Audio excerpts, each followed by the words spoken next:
Welcome, LinkedIn Live, YouTube, and Instagram viewers to the fourth MavSign Fraudcast. I am Rudy Nieto, the CEO of MavSign. We are a leader in fraud prevention and secure offsite closing for automotive dealers. Joined with me is my president and CTO, Val Balanescu, who has created our magnificent technology stack and has been affiliated with MavSign for going close to 15 years. And then my special guest is Tom Kline, the founder and CEO of Better Vantage Point Solutions, and also, which we'll talk about later, wrote a book called Tuck the Octopus. So we've got some tentacles to discuss later in the show. But, you know, we had kind of some things we were going to riff about today, Tom, that you and I have been talking about for a while. Right. I'll let you start, and I would love to have you just give a brief background of your experience, and then we'll talk a little bit about tricolor. I'm not sure how it's pronounced, but that's kind of the hot topic right now. So we're gonna get into a $200 million loss by Fifth Third really quick. So just go tell us about yourself real quick, Tom. Sure. Thanks for having me, Rudy and Val. Tom Kline. I'm a former dealer. Was a dealer for 30 years. We had all kinds of different franchise. We ended up with Chevrolet and Subaru. We had at our height, we had 450 employees and 7 locations. We sold our stores in 2019. That's when I opened my consulting business called Better Vantage Point. And what we do is I'm kind of a fractional compliance and risk guy for dealers. So I go in, analyze what the risks are, and then, you know, risks can be in HR, risks can be cyber issues, risks can be with your banks. There's all kinds of risks. And so my job is to make sure that the dealer's assets are safeguarded. So that's what I do. Great. So I think what I heard you say is, you know, you've heard of like dealerships finally moving to more of a chief compliance officer, chief risk officer, like it's not just required by CFPB or Graham-Leach Blyer, but they're actually doing it because they understand the value of not losing money and getting ripped off. So what you're saying is you actually provide a fractional service for those where it may not be cost justified to have a full-time person based off of their size. Is that That's right. Yeah. Exactly right. Great. So I'll start by saying best practice for anybody listening, you need to have somebody, whether it's fractional or full-time, you need to have somebody that works directly for the dealer that's not being influenced by people that, you know, get commissions on sales, that has the no card, right? So, so excellent. So Tom, I got to ask, just Octopus, Tuck the Octopus, talk to me. Yeah. So Tuck the Octopus. So I tried to think about what it felt like on a daily basis to run a dealership. And I've heard expressions like it's a high wire act, you know, you're always trying to balance, but that didn't quite do it for me. And so I thought about you know, to me, it felt like every day, like trying to tuck an octopus into bed, but the tentacles kept flopping all over the place. And so my job as, you know, as the dealership owner is to try to tuck those tentacles in to make sure that the octopus is happy and safe, and that when there is a problem, we can jump right on it. So because early resolution of problems means saved profits. I mean, it's super simple in business and especially in the dealership world where there are so many moving parts and specifically moving mouths. both employee mouths and customers, right? And that's where your risk comes from. 80% of the risk are I call them two-legged risks, right? Where problems either come from customers or they come from employees. Right, and we'll talk about the employee angle. So I was kind of guessing in my mind where the octopus came from, because you and I had directly talked about it. So I was like, well, I know octopuses have suckers on them, so maybe it's about suckers. Or I also, know that a lot of them have the ability to camouflage and hide, which And they're maybe very, there's an angle there, very because we're smart. talking about deep fake, and they're very smart animals, and they can That's live right. a long time. So okay, good to know. So Tuck the Octopus. Yes, and it's also the name of my book, by the way. Shameless plug. So yeah, there you go. I'm looking forward to getting into that. So okay. I want to go directly into this, and I think, I'm going to call him Val in a minute to discuss this, but, our company, MapSign, has been very focused on how to prevent fraud from the outside, right? And all the bad guys out there that are making up deepfakes, right? They're making up fake. They're not just making up fake IDs. They're stealing biometrics. They've got all. I mean, Val has all the stories because he's developed the tech stack and the process flow to prevent it. But right now is Tricolor, right? They're one of the top. I think they're number 7 used car only dealer in the United States, and they just declared for bankruptcy, right? And cited in the bankruptcy was a $200 loss write-off for Fifth Third. And 200 million. 200 million. I apologize. 200 million. Whew, it's just a big number. It's a big number. So when I first heard it, I was like, "What happened?" And it was an inside job, right? Well, to interrupt for just a second, the liabilities were listed apparently there's a range from 1 billion to 10 billion. It wasn't any more specific than that. That's what I had read. So wow. Okay. So it's going to get uglier before it gets prettier. Okay. I think so. Yeah. So talk to me about what you've heard about. I think there's a lot of developing news, but what have you heard? And it is kind of the root cause of some of the challenges that they had. Well, I mean, their business model was that they would finance people who didn't have social security numbers, people who didn't have green cards, so undocumented workers. They became a little bit of a target for the current administration, and so they were taking the riskiest, I would say, of the loans, and so they had a high risk tolerance. So here we are. It didn't work. Yeah, and so what's coming out of this case is that there was there's a discussion of, was it negligence or was it cooperation in how much they could kind of power book these deals, because ultimately they were bringing the banks in to help take these deals on, right? Sure, and so that's where I brought up the Fifth Third and the 200 million. There's probably other banks lining up, right?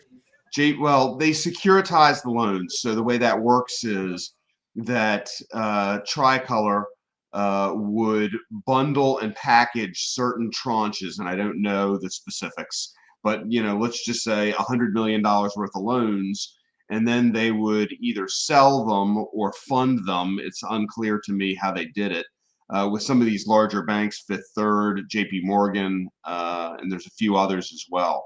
And so, and that's how they continue to fund operations. So it's hard to know what will happen. If I were a dealer and I had been funding through them, I would pull my dealer agreement this morning, send it over to my lawyer, find out what potential liabilities I have. Could, in receivership, if JP Morgan or another bank takes over that loan, is there any way for them to come back to the dealership and say, hey, you need to buy this on recourse? Like on what basis could there be recourse? There's always recourse for fraud. That's always in a dealer agreement. Power booking, usually there's recourse for power booking. So if you were a dealer and you were working with this finance company, I'd pull your dealer agreement today and take a look. Yeah, well, I mean, it kind of ladders on. I think this was kind of last year, but it's still lingering. Is there's been a lot of scrutiny on credit repair type outfits that are helping people repair their credit. It seems linked, like, okay, let's go take people that are more likely to agree to whatever you tell them to agree to, and we'll write down whatever you need to write down in order to get a car, because they probably need it legitimately for work, right? Sure. So I feel like they're preying upon them, and but I don't think they know that maybe that bank might be, or that company might be creating some falsities about what their capability to pay the loan is. And I think that's where we're ending up, and that's what we're uncovering. And so it certainly seems like it's more of an inside job. It's not like outside fraudsters are just stealing cars from them. So I guess I'm gonna ask Val real quick. You've been doing this with MapSign for a long time. You've seen the technology side, right? And you've seen the people side, right? And so talk to me about how I learn this from Val every day. He teaches me something new. Talk to me about how we balance the anecdotal things we see with the people versus how the technology's stopping things, and how does that work together to, prevent bad actors, in what we do today. Right. So, Tom, first of all, it's a pleasure to be on this podcast with you. Thank you. It's an honor. Great story. I would love to hear in a second what motivated you to write the book. I think there's something behind that really will spark interest and a desire for others to pick up the book and learn, because I'm sure there's a lot in that. Back to your question, Rudy, I would say, obviously, we look at our niche is the remote transactions, right? So what we see is, and what we focus on primarily is the experience that the dealership needs to, or the challenges that the dealership has in the process with the remote customers. So in that, and obviously for us, since we're in a Fraudcast podcast, right? So we mainly focus on the fraud aspect of the transaction. But where we started at the core was, how do we make sure that the dealership and the customers have a really good experience, knowing that majority of the players, the actors, are not bad actors, right? So it's a very fine line of defining that path where the customer may be a bad actor, but at the same time we need to focus on delivering a secure, fast, and compliant signing. And that's at the core of what we're doing. Now, when it comes to the bad actors on the dealership end, there's many that we've seen many instances where I'll give you an example. A lot of them are trying to skip the ID verification step. And so we have processes in place where we challenge that. We ask, why do you want to skip the ID verification on the customer? And we get, we have a flow of answers that make sense. And we know that, ultimately they will meet with a notary. So that's a final verification step. So they're not getting away with it. But so there's so many layers that we have built in our system that are not visible unless the red flags are being triggered. And that's when our team comes in. And it's this fine line between the amazing scheduling team that we have that works with the dealership. And then you've got the success team that comes in and facilitates on the dealership end to make sure that they understand the process. They submit the orders, because ultimately we want to avoid fraud, but also primarily we want to close a signing as fast and securely and compliant as possible. So I hope that answers is just one example, but there's so many layers of triggers that we have in place that are kind of hidden, but they are triggered in very different steps of the process that normally the customer or the dealership are not aware of, just because we want to make sure that we stay compliant and we execute properly on every side. So Tom, what I do know about what you preach is that, so we have obviously technology. Everybody's got technology. Tricolor had technology, right? But you heard like we have several different layers of people that are looking for the, looking for those anecdotes, looking for those things that maybe the tech missed or somebody knew the tech was going to miss. And so I think that plays well into the question Val had for you about, why Tuck the Octopus and why did you feel compelled to go that direction? And, I think people are still a big part of that. Right. Well, I mean, before I answer that particular question, Rudy, I think it's important to point out, if I remember, that the statistics are for MavSign and companies like MavSign, that 4 to 5% of the people cancel their appointment, so that that the transaction never happens. So that tells you right there, if I'm remembering my reading from a while ago, is that not correct? 4 to 5%? Higher. It's growing higher, Tom. It's growing higher. Okay, so I'm low. So what is it now, Val? I think it's important for the audience members to hear that. So I would say the past 2 years, it's grown a little over 10%.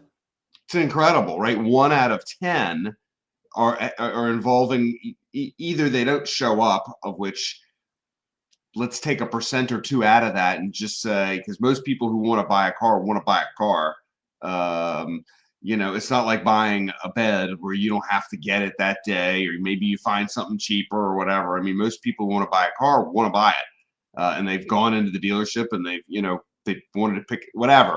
So even if it's 8%, that's still a huge number of people that you're weeding out.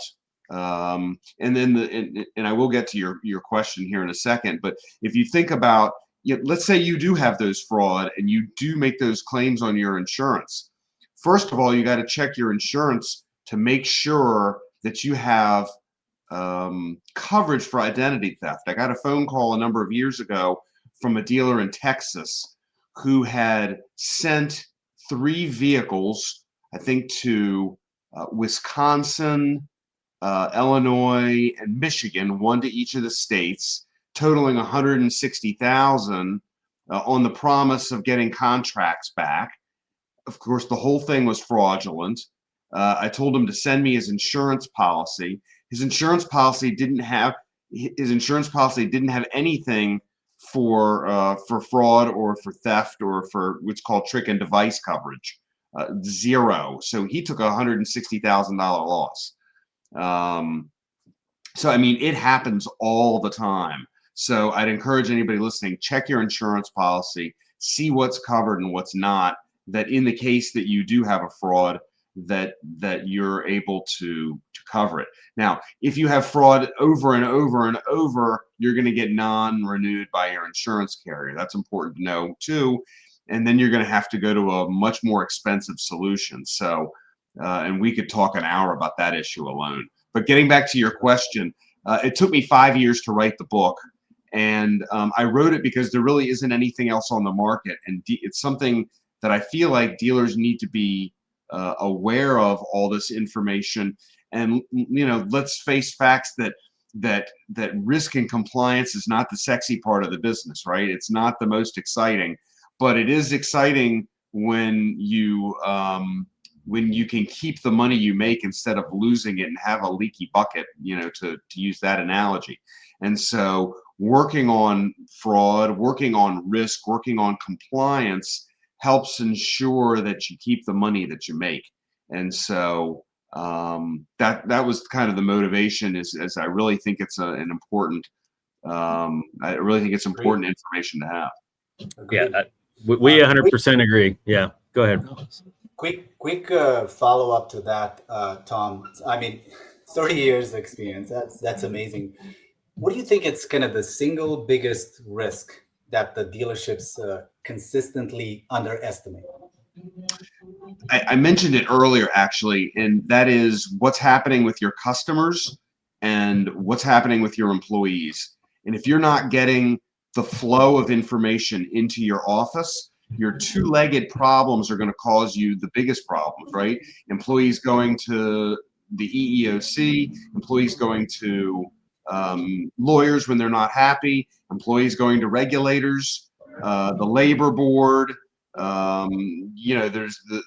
There's all kinds of ways for employees to create problems for you. And then consumers going to the FTC, going to lawyers, class actions. I know of a class action, and I've said this before, I know of a class action that started in church. Two ladies were sitting next to each other and say, hey, this dealer screwed me over. And the other lady said, they screwed me over too. And, $10 million later, there was a problem. And this was $10 million. It was, as I recall, it was a $7 million settlement plus all the lawyers' fees. And this was 25 years ago.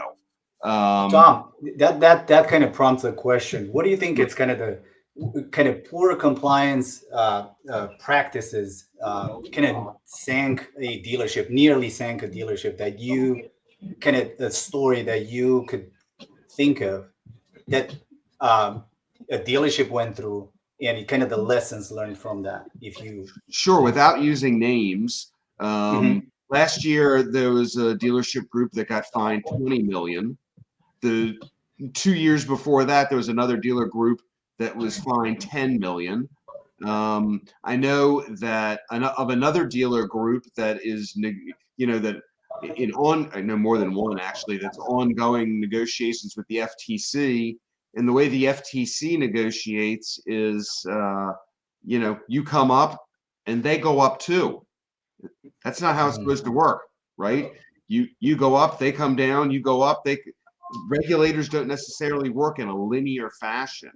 And I know a lot of dealers feel like in a Republican administration, they can let their guard down and not work on compliance as much. But the attorneys general in every state are very, very active. These folks are politically motivated, and they are out aggressively making sure that dealers are doing right by consumers.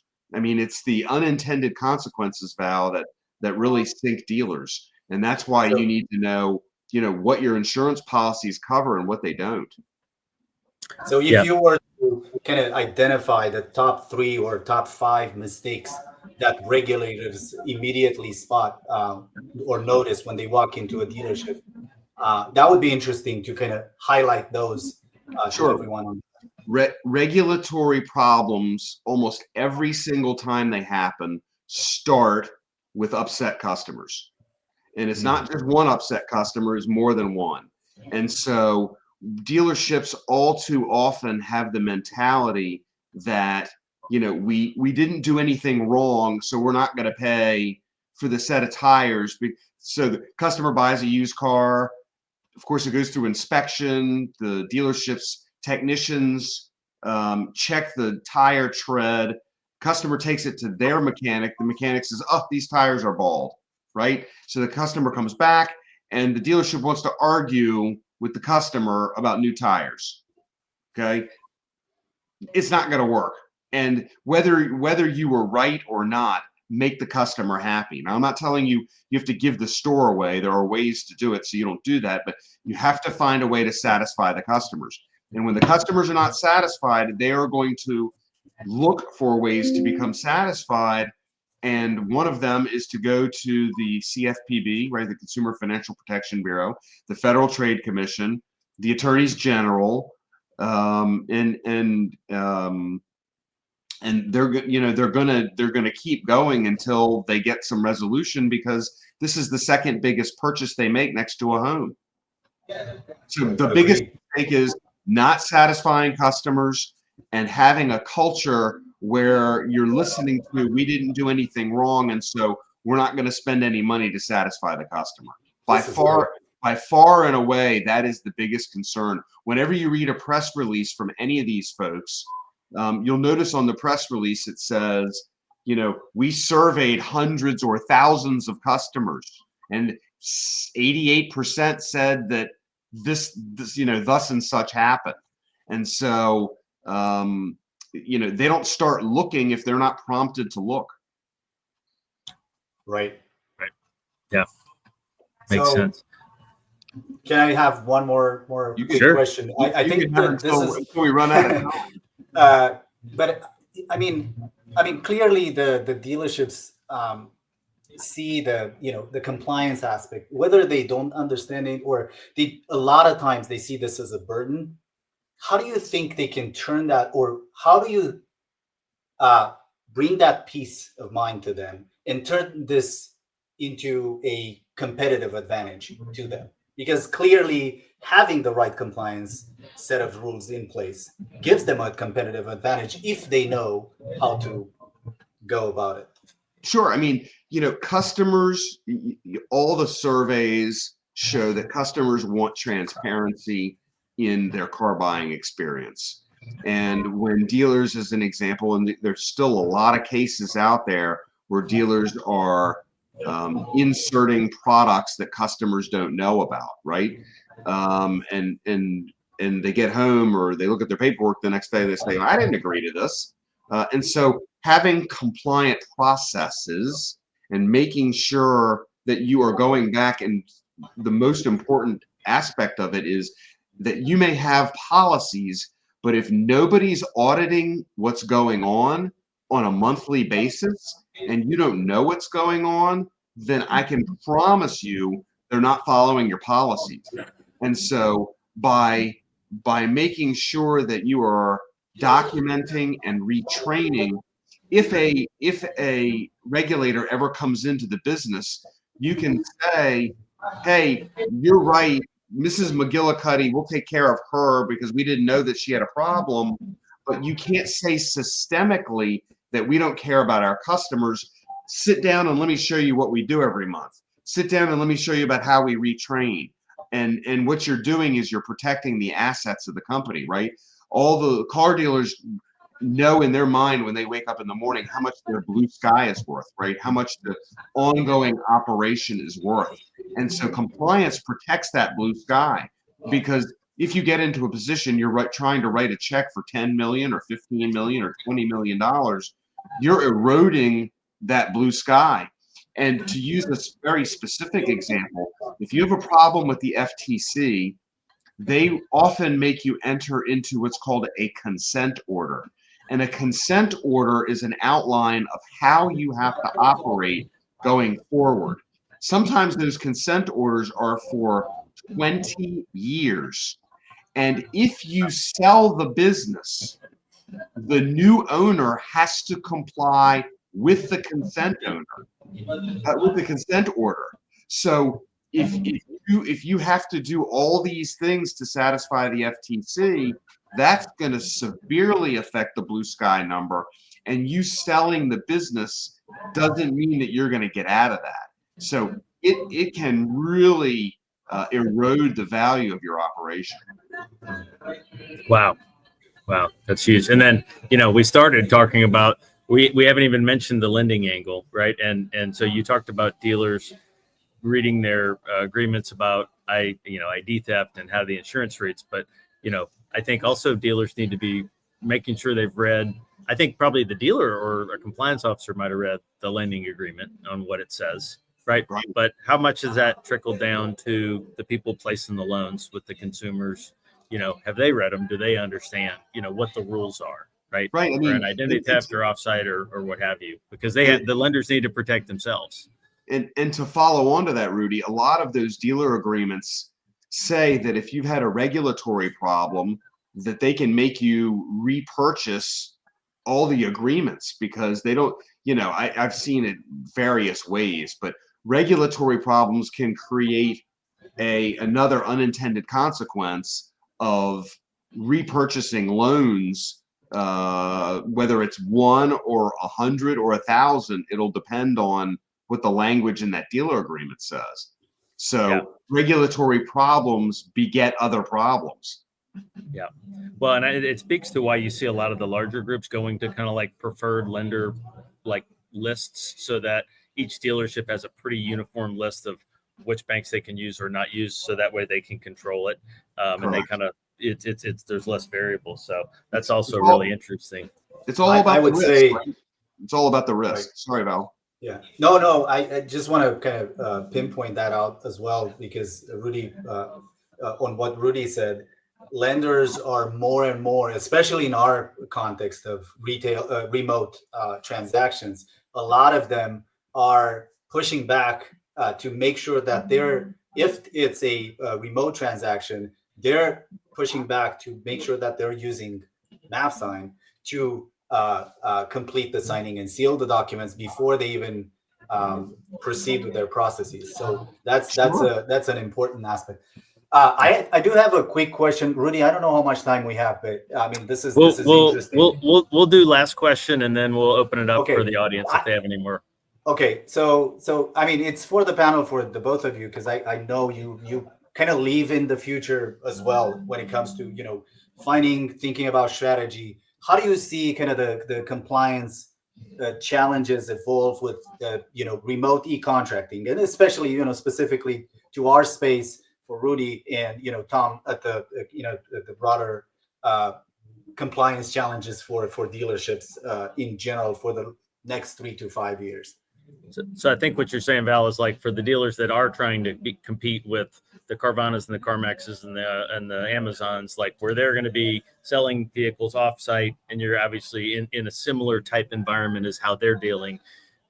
What does that look like? Right. Anything digital retailing, EVs, and anything like that really focuses on that.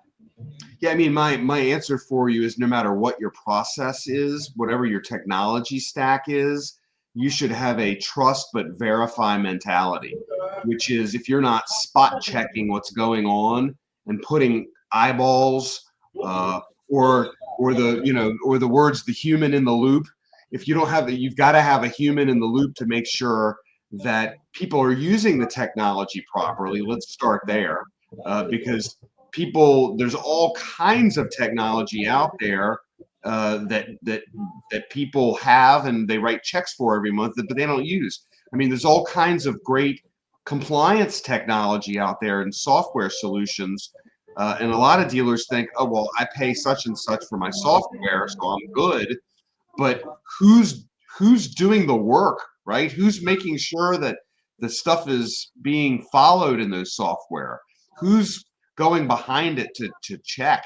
You can have a lovely policy and procedure book, but if nobody's actively working on it, it's as good as not having a policy at all. So my succinct answer is trust but verify.